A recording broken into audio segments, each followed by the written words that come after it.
গন্ধটা আমিও পাচ্ছি। হ্যাঁ, ওর গায়ের চামড়াটা দেখুন, মরা মানুষের মতো ঝুলে আছে। কিন্তু আমি আপনাকে ওয়ার্নিং দিচ্ছি, ওই জায়গাটা খুব একটা সুবিধা নয়। আর না হয় রক্ত শূন্য মৃতদেহ হয়ে ফেরে। রাত নামলেই টফি টুনসের দুনিয়া জেগে যায়, বাতাসে ভাসে কে যেন হাসে, আলোটা নিভে যায়।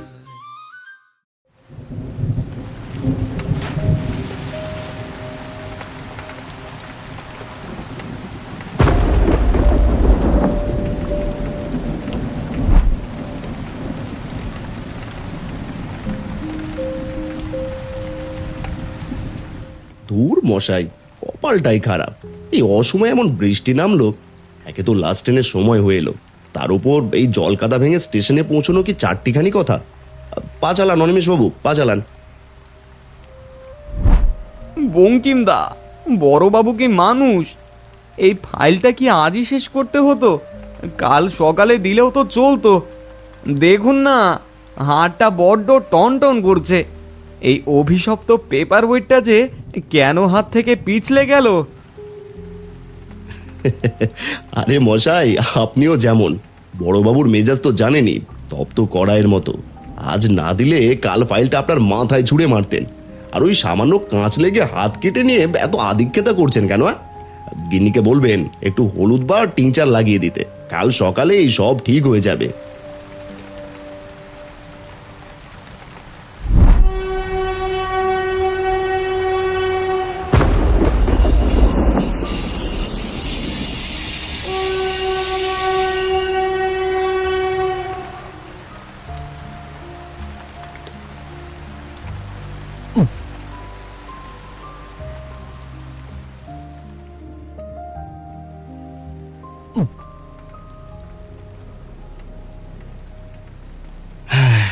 যাক, বর্ষা গেল শেষমেশ।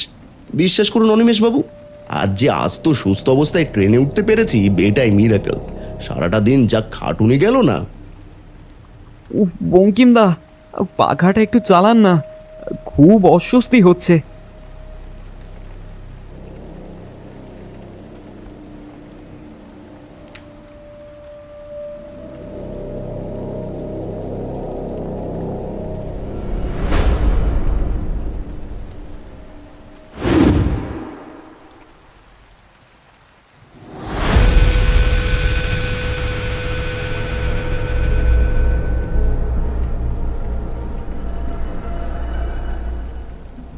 বঙ্কিমদা, ওদিকে দেখুন, কামরাটা কামরাটা কেমন স্যাঁতস্যাঁতে হয়ে আছে না? আর গন্ধটা গন্ধটা পাচ্ছেন? খুব কড়া মেটে গন্ধ।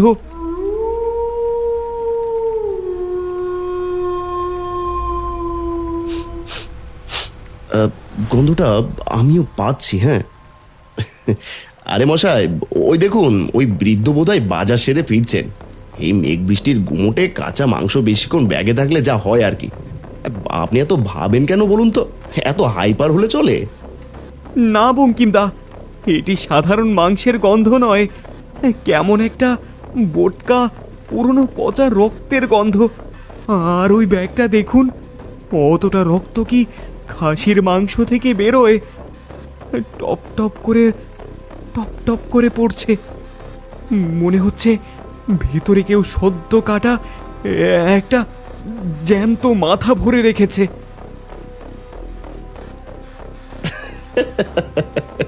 আপনার ইমাজিনেশন তো দেখছি সত্যজিৎ রায়কেও ছাড়িয়ে যাবে। হ্যাঁ, আরে দাদু, লোকটা রোগা সোগা মানুষ, ব্যাগটা নিয়ে বসে ঝিমোচ্ছে, আর আপনি ওনার ব্যাগের ভিতরে মাথা খুঁজছেন। একটু শান্ত হয়ে বসুন তো দেখি। পকেটে ব্যান্ডেজ নিয়ে ঘুরছেন বলে সব জায়গায় এখন রক্ত দেখছেন। জানি না বঙ্কিমদা, কিন্তু কিন্তু আমার হাতের কাটা জায়গাটা কেমন দপ দপ করছে। আর লোকটা লোকটা আমাদের দিকে তাকাচ্ছে না কেন? একদম পাথরের মূর্তির মতো বসে আছে। তাকাবে কেন? আপনি কোন আত্মীয় নাকি? বাইরে যা বৃষ্টি পড়ছে তাতে দাদু নিশ্চয়ই ভাবছে কখন বাড়ি গিয়ে ভাত খেয়ে ঘুমোবে। আপনি বরং চোখটা বোঝার চেষ্টা করুন। বাড়ি পৌঁছতে এখনো আধ ঘন্টা।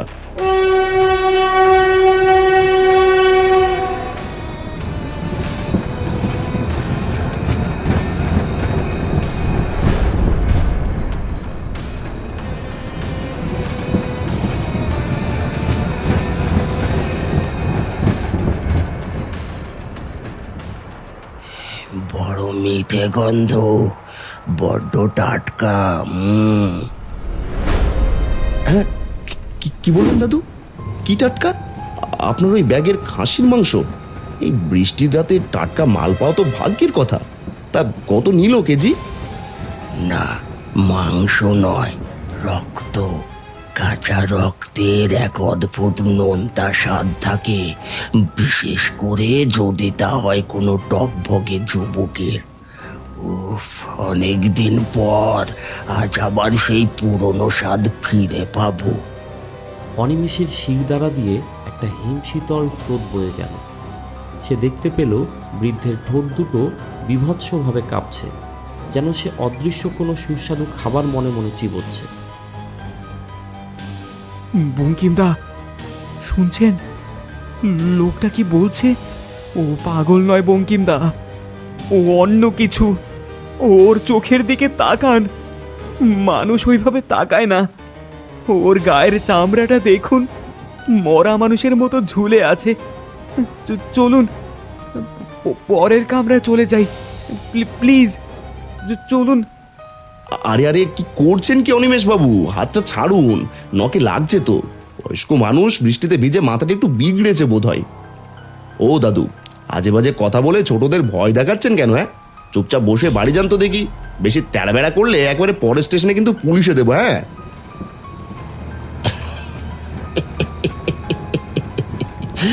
পুলিশ? হ্যাঁ, পিশাচের জন্য কি কোনো খাঁচা তৈরি করতে পেরেছে তোমাদের পুলিশ? রাত যত বাড়বে খিদে তত চাড়া দেবে খোকা। আর এই রক্তের গন্ধ আমাকে পাগল করে দিচ্ছে।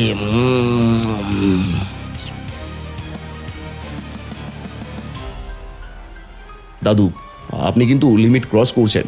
অনিমেষ বাবু, চলুন তো, লোকটার কথা শুনে কাজ নেই। আমরা গেটের দিকে গিয়ে দাঁড়াই।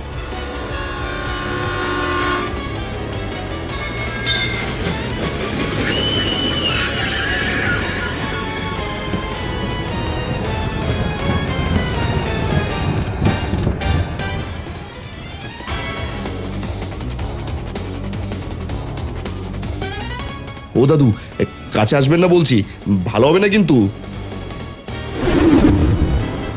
ভালো?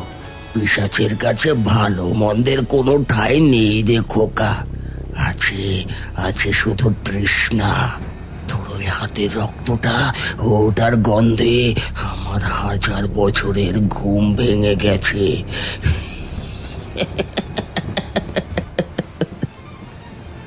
বাঁচান বঙ্কিমদা, বাঁচান, ও আমাকে খেয়ে ফেলবে।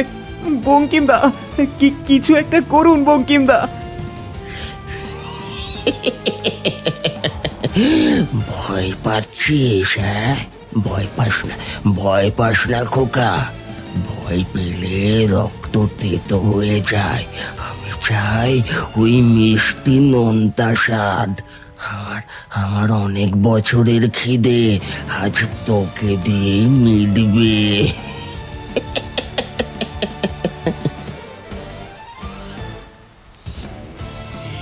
এ কি? আপনি মানুষ না জানোয়ার? ছাড়ুন ওকে। পুলিশ, কে আছেন? বাঁচান।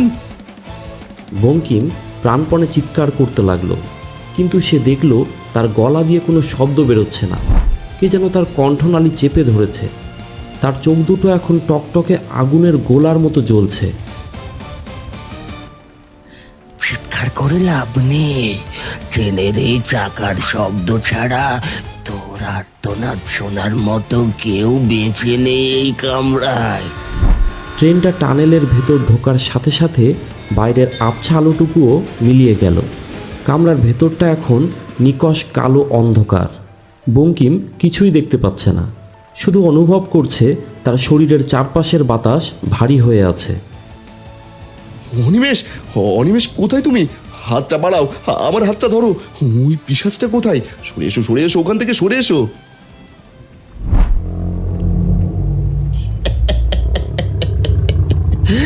দেরি হয়ে গেছে খোকা, অনেক দেরি হয়ে গেছে।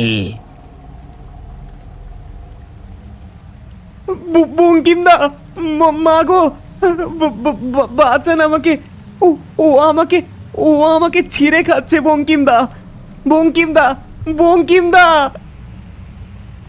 না না, অনিমেষ, ঈশ্বর আমাদের বাঁচান।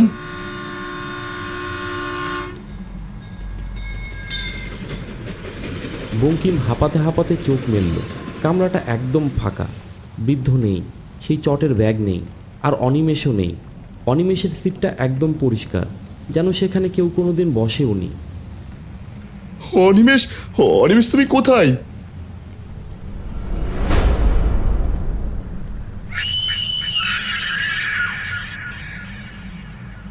বঙ্কিম শিউরে উঠে নিজের হাতের দিকে তাকালো।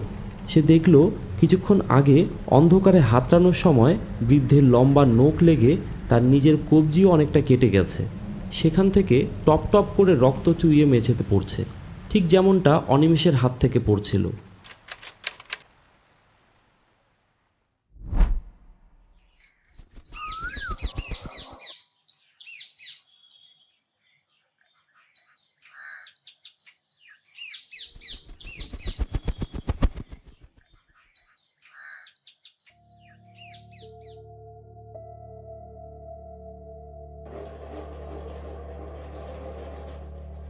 এই নাও, ওষুধটা খেয়ে নাও। ডাক্তারবাবু বলেছেন আর কয়েকদিন নিয়ম করে খেলে তুমি একদম চাঙ্গা হয়ে যাবে।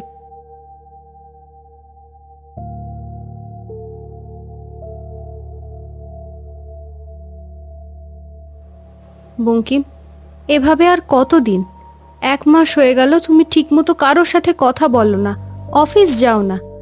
যা ঘটেছিল ওটা একটা দুর্ঘটনা ছিল। ওসব ভুলে গিয়ে আমাদের নতুন করে জীবনটা শুরু করতে হবে তো। জীবন তো আর থেমে থাকে না। ভুলে যাব সুধা? কি করে ভুলবো? সেই রাতের ওই বীভৎস আর্তনাদ, ওই পচা মাংসের গন্ধ, ওগুলো যে আমার মগজে গেঁথে গেছে। তুমি বলছো ওটা দুর্ঘটনা? পুলিশ বলছে অনিমেষ নাকি স্টেশনে নামেইনি। আমি বলছি না ওটা মিথ্যে, কিন্তু পুলিশ তো হন্যে হয়ে খুঁজলো, কিছুই তো পেল না। প্লিজ বঙ্কিম, নিজের ওপর অত্যাচার করো না। অনিমেষের কপালে যা ছিল হয়েছে, তুমি অন্তত স্বাভাবিক জীবনে ফিরে এসো।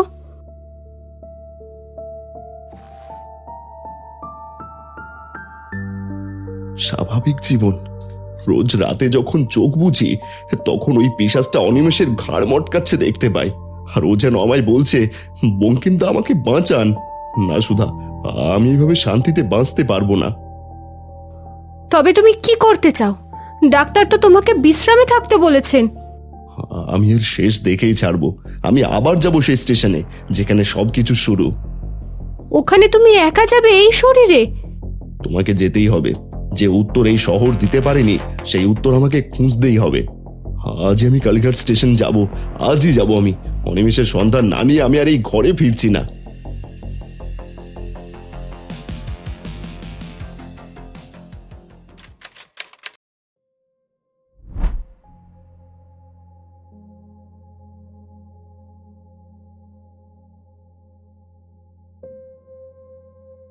বঙ্কিমদা, আপনার এই সেন্স অফ হিউম্যানটা যদি অফিসের বড়বাবুর সামনে দেখাতেন, তবে আজ আমাদের এত ওভারটাইম করতে হতো না। আরে মশাই, বাঘের সামনে কি আর বিড়ালের হাসি মানায়? বড়বাবু তো মানুষ নন, সাক্ষাৎ যমদূত। তার সামনে গেলেই আমার মুখটা ভাজা মাছের মতো হয়ে যায়।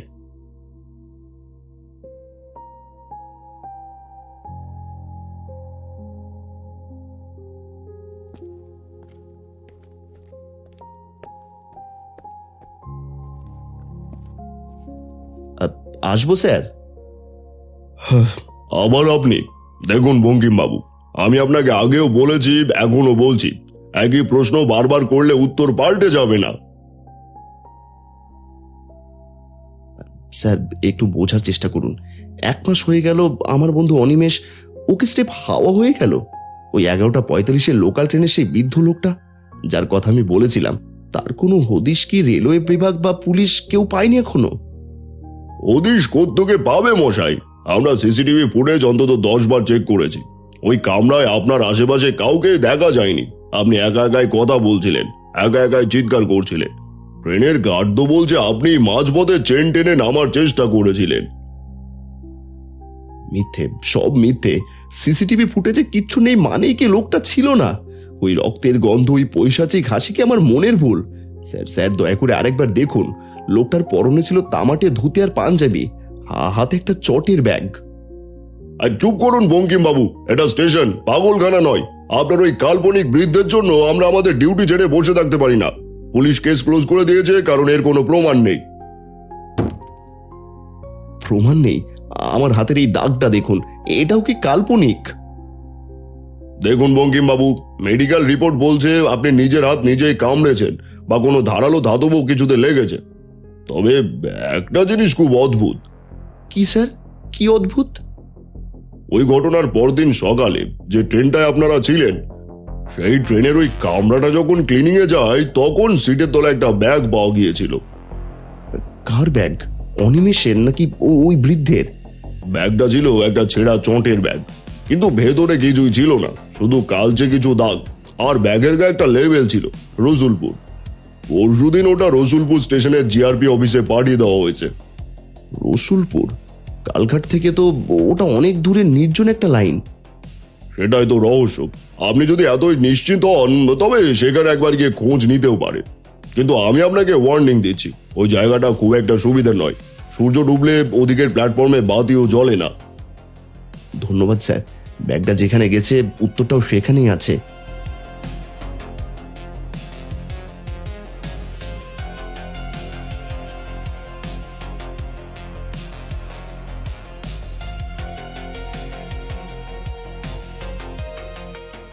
রসুলপুরে একটা টিকিট দিন তো, লোকাল ট্রেন কখন আছে?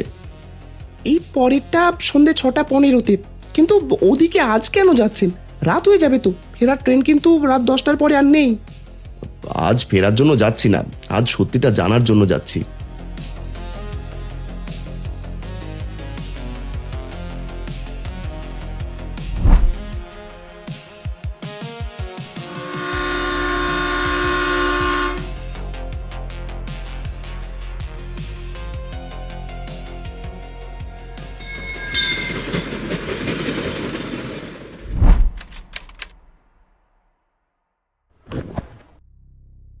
ট্রেন থেকে নামার পর বঙ্কিম দেখল প্ল্যাটফর্মটি নিঝুম, জনমানবের চিহ্ন মাত্র নেই। চারপাশটা অস্বাভাবিক রকমের নীরব। অগত্যা সে কোনো উপায় না দেখে সামনের দিকে হাঁটতে শুরু করলো।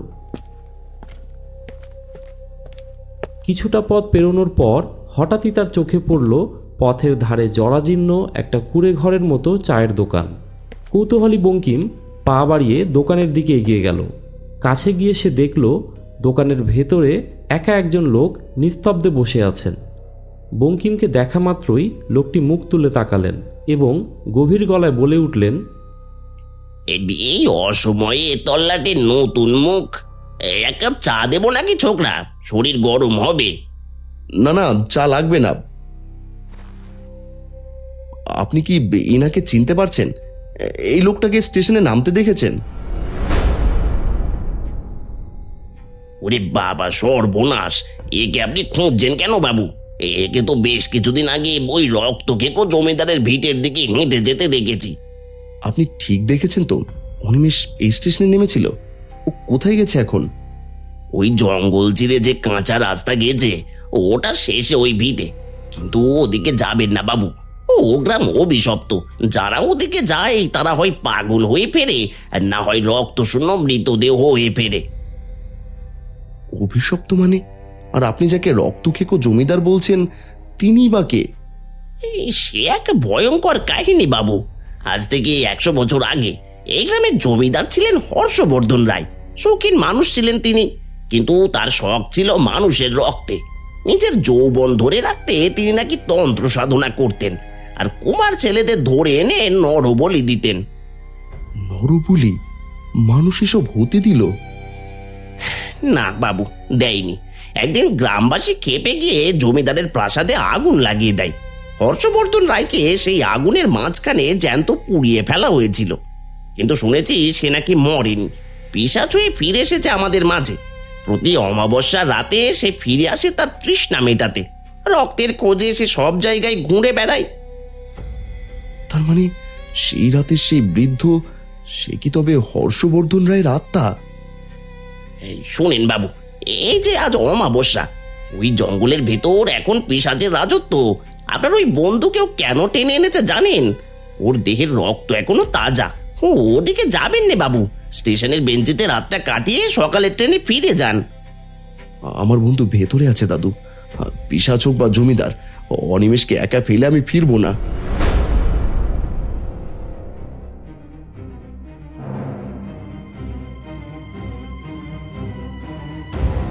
যখন জমের দুয়ারে যাবেই বলে ঠিক করেছো, তবে খালি হাতে যেও না। এই কেরোসিনটুকু সাথে নাও, বিপদে পড়লে এটাই তোমার রক্ষা কবচ হবে। লোকমুখে শুনেছি আগুনের সামনে দাঁড়ালে নাকি ওই পিশাচের শক্তি জল হয়ে যায়। আগুনের ভয় ওর হাড়ের ভেতর রয়ে গেছে। আপনার এই ঋণ আমি কোনোদিনও ভুলবো না দাদু। ধন্যবাদ আপনাকে।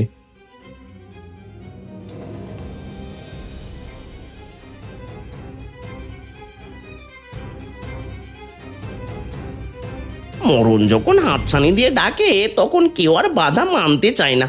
ভগবান, আজ ওই ছেলেটা সহায় হয়েও।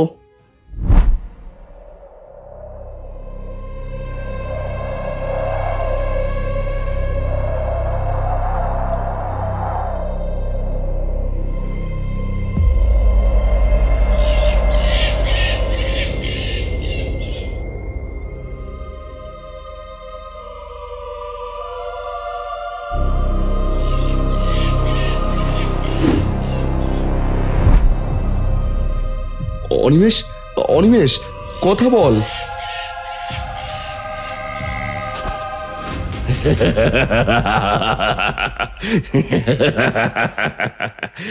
ফিরে এলে তবে।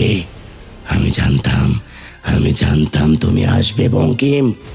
রক্তের টান বড় কঠিন টান। ওই দেখো তোমার বন্ধু। ওর অর্ধেক জীবনী শক্তি এখন এই পাত্রে, আর বাকিটুকু দিয়ে আজ আমার উৎসব হবে। ছেড়ে দাও ওকে। ও তোমার কোনো ক্ষতি করেনি। কেন কেন আমাদের জীবন নিয়ে খেলছো তুমি? ক্ষতি? ও আমার ক্ষতি করেনি, ও আমার বাঁচার রসদ। 100 বছর ধরে এই অন্ধকূপের হাঁড়ি কাঠে তৃষ্ণায় ছটফট করছি আমি। ও আমার 1 মাসের আহার, আর তুমি হবে আমার আগামী 1 মাসের পুষ্টি।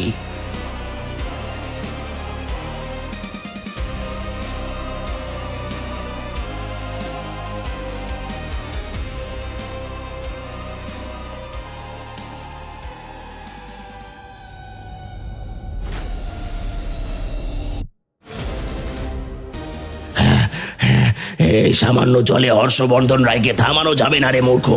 এর ফল তোকে তিল তিল করে ভোগ করতে হবে। তোকে আমি ছিঁড়ে খাবো। আজ কোনো ফল ভোগ হবে না শয়তান। আজ তোর পাপের চিতা জ্বলবে। ওই চা বিক্রেতা ঠিকই বলেছিল, আগুনের ভয় তোর হাড়ের ভেতরেও রয়ে গেছে।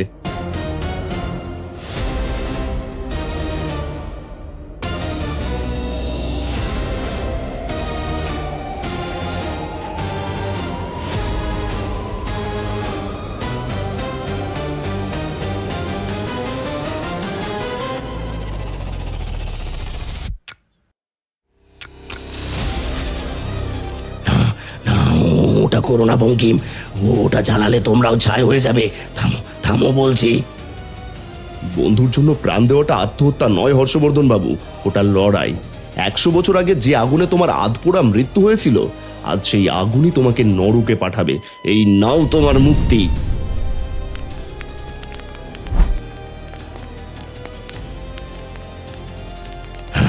না, আমি মরতে চাই না। আমি আবার ফিরবো। আমি আবার ফিরবো। বঙ্কিম মরণপণ শক্তিতে জ্বলন্ত কক্ষ থেকে বেরিয়ে খোলা প্রাঙ্গণের মধ্যে দাঁড়িয়ে দেখল অভিশপ্ত জমিদার বাড়িটা আজ ছাইয়ের স্তূপ। রসুলপুরের সেই নিস্তব্ধ জঙ্গলে আবার শান্তি ফিরে এসেছে। কিন্তু সব কি সত্যিই শেষ হয়েছে, নাকি এই আগুন স্রেফ নতুন কোনো রূপের সূচনা মাত্র? বলছিলাম, আমাদের ভৌতিক জগতের নতুন নতুন গল্পের সাথে পরিচয় হতে চাইলে চ্যানেলটি সাবস্ক্রাইব করুন, বেল আইকনে ক্লিক দিন, আর লাইক কমেন্ট করতে ভুলবেন না।